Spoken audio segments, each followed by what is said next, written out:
Hi everyone. I was having some audio issues today, so in case this persists, what I'm doing is I'm making a screencast of part 5, climate and biomes, before you guys start on your climatogram matching in class today. All right. So the first thing we're going to go over is weather and climate. So weather is like the right now, and climate is the long term. Right. So weather is the conditions in the atmosphere at a given place and time. Precipitation, cloudiness. Right now, looking out my window, I can see it's sunny. I can see on the weather channel it's about 55 degrees. Relative humidity is 60%, and all of those are just kind of the here and now. That's it. Whereas climate is the average weather conditions, usually over a period of 30 years minimum. Okay, so 30 years is the minimum we want to do. Usually, climate is much longer as well. The two most important factors here are temperature and precipitation. Okay, so we can make graphs of a climate, which is temperature and precipitation, and see what biome it is. These things are called climatograms, and that's what we're going to do today. So before we do that, we're going to go over rain shadows. This was in your homework, and we're also going to go over the homework. So what happens is, in order for us to have rain, these clouds need to pick up moisture from somewhere. So here, on the windward side of this mountain here, right, and windward and leeward from vocab, it's passing over here the Pacific Ocean. Okay, your moist air goes up. So as you guys know, that air cools with altitude increase. So what happens is you have this warm, moist, like humid air. And as it starts rising, it starts cooling off. As it starts cooling off, it condenses. Okay. And now instead of just having a bunch of like haze, you now have water droplets that get too heavy and they rain down below. All right. So what happens is that you have moist air on this side. As it goes up and up and up, it gets cooler and you get more condensation and more rain. And then there's literally like nothing left once it gets over to the other side of the mountain. It's dry, it's dropped all of its rain. You guys also have seen this at the equator with your 30-degree and your 30-degree north and south of the equator. So at the equator, you have all of this moist, hot air, lots of oceans and water and stuff like that. And all of this water evaporates, it goes up into the atmosphere, and it gets really, it cools off, it condenses, and it rains. Okay.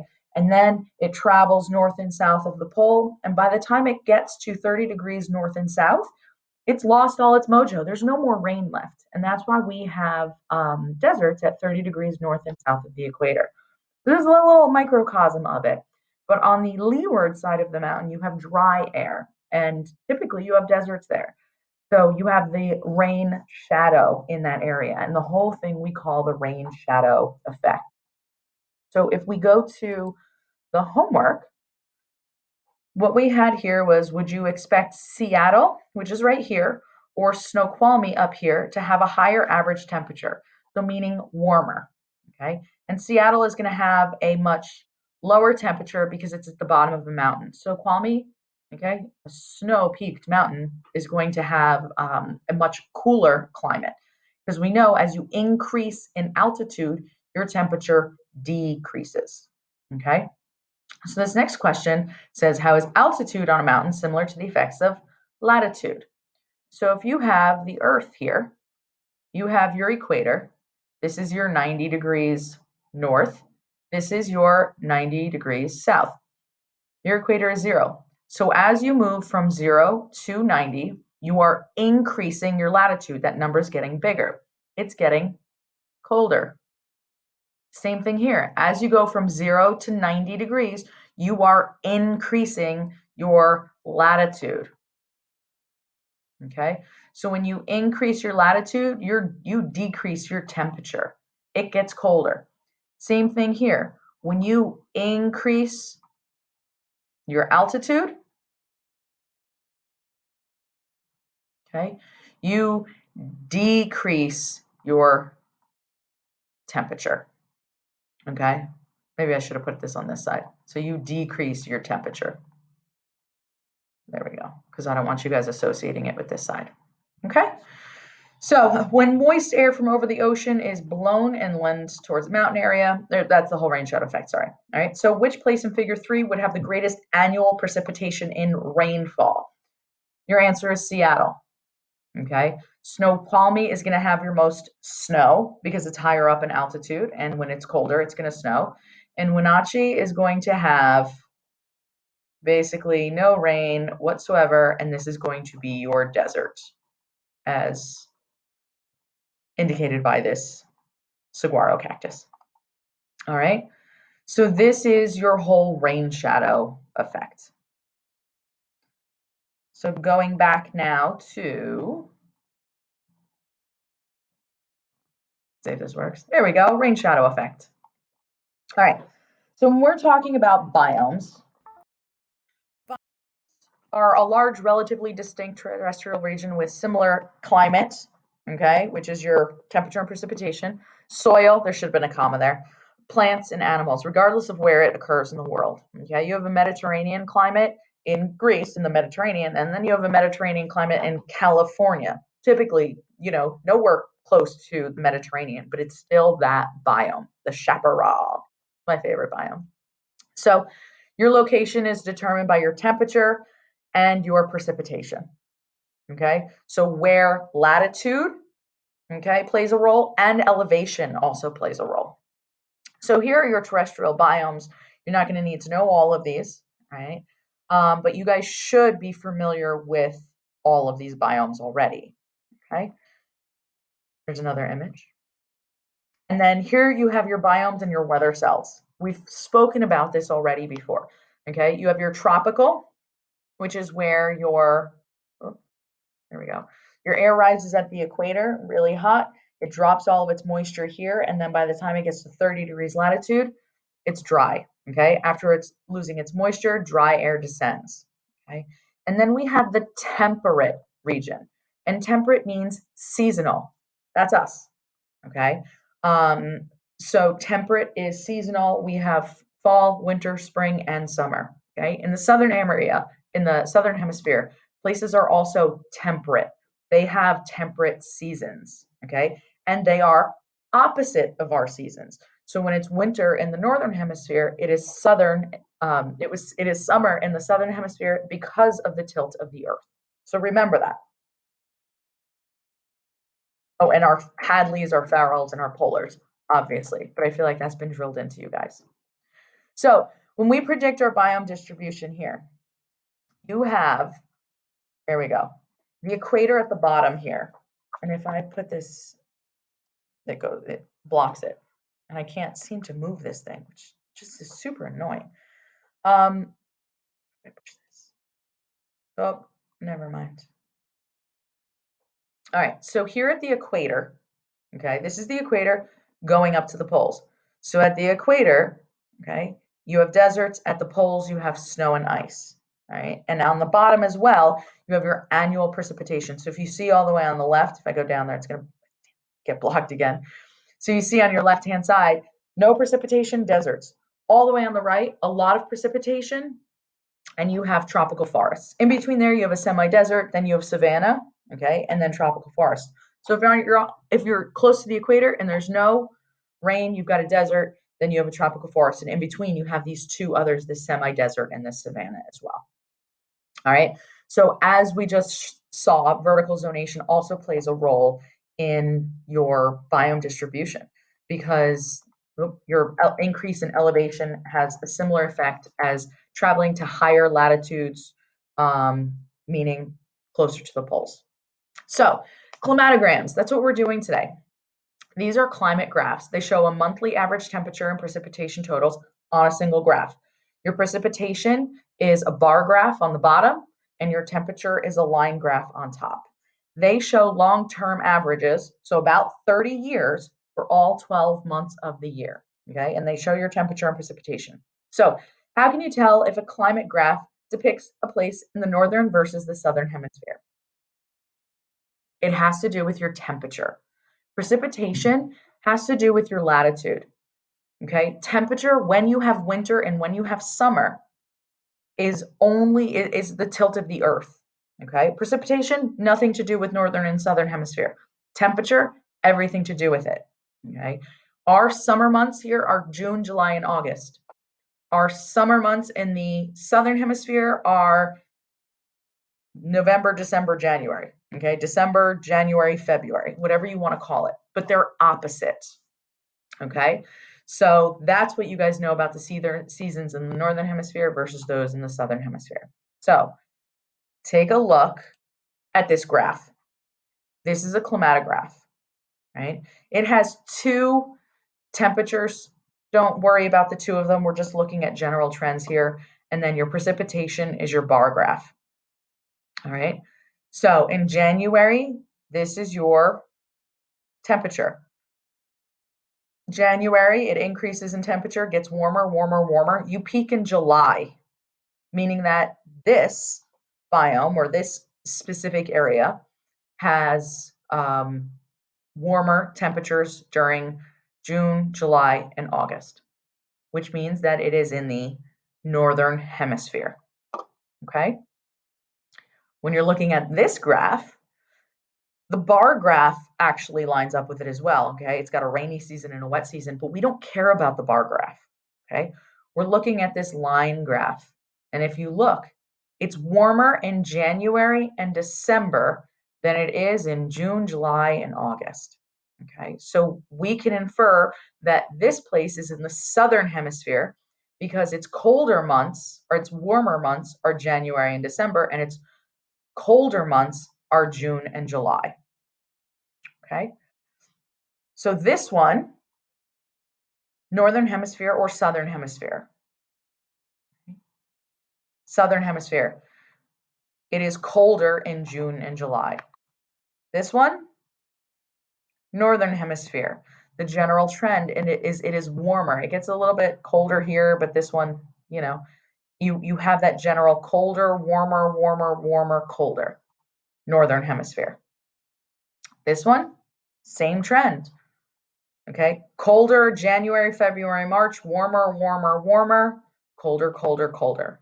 Okay, don't look at the bar graph. Do not look at the bar graph. This one, okay, warmer, colder, not much colder, but warmer. There's a definite trend that you see going down during June, July, and August. So this one is southern hemisphere. Okay. And if you look here, the bar graph definitely does not line up, but it definitely has a specific rainy season and a specific dry season. This one, ooh, I think it goes down a little bit, but this one doesn't really. So you might not be able to make the call on this one.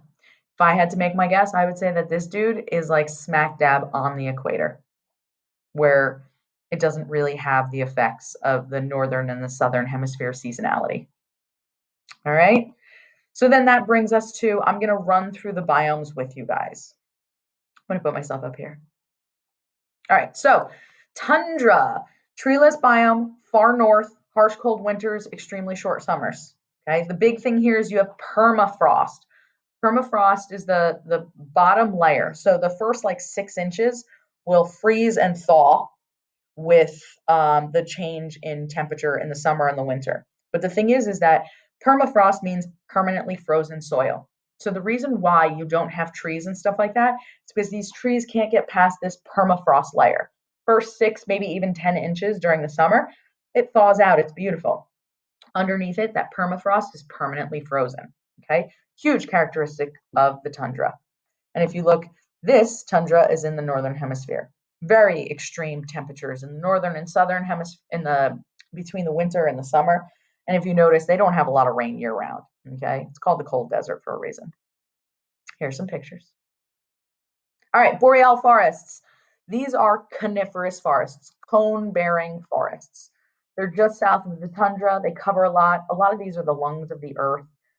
You don't need to know the huge details, like they really bad, the soils are acidic, they're mineral poor here. Okay.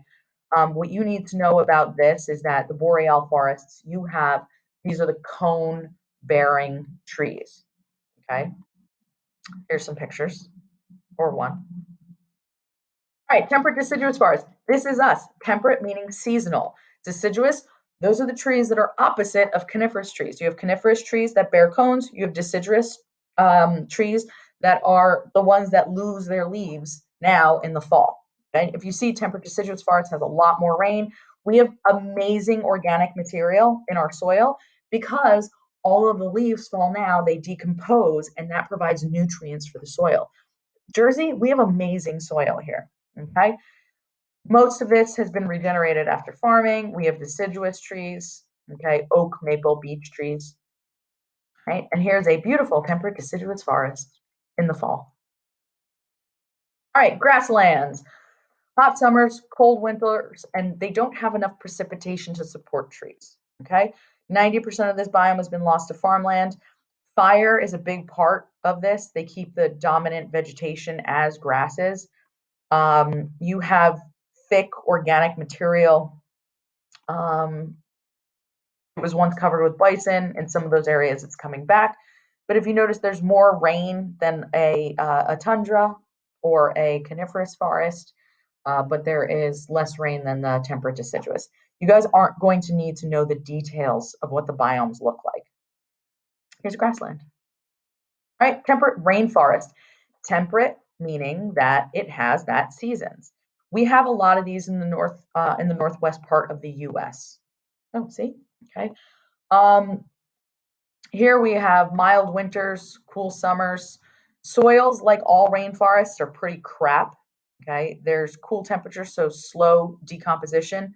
Most of these are evergreen trees, old growth forests, really high species richness, but they're heavily, heavily logged.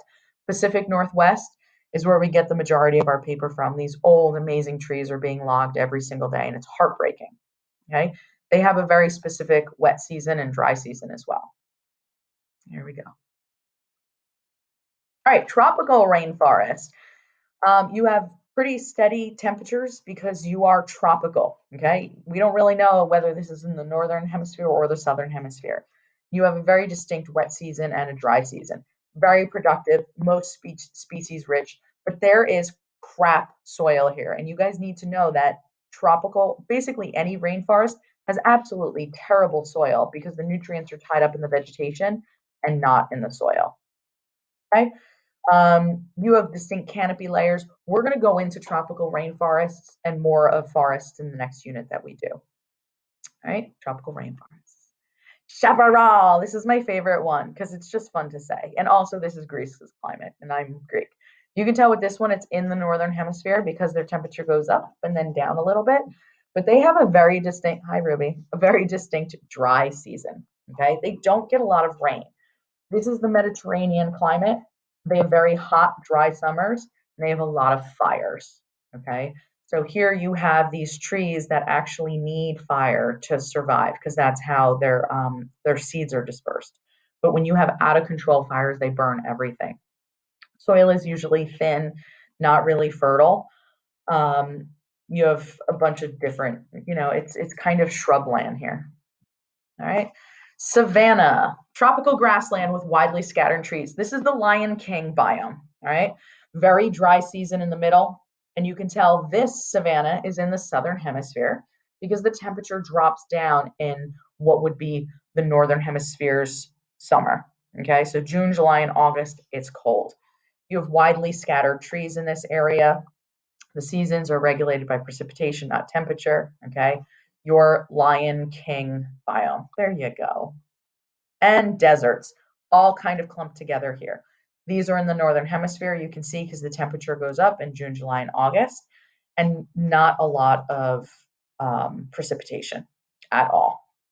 So you have very extreme temperatures during day and night because the low moisture level creates those extremes. Okay, remember Topeka has very extreme temperatures, whereas Hawaii has more consistent temperatures because it's covered, surrounded by water. Right? You have a lot of cool adaptations for desert animals as well. And those are our deserts. And that's it. That's what I have for you guys. Got to figure out how to stop this now.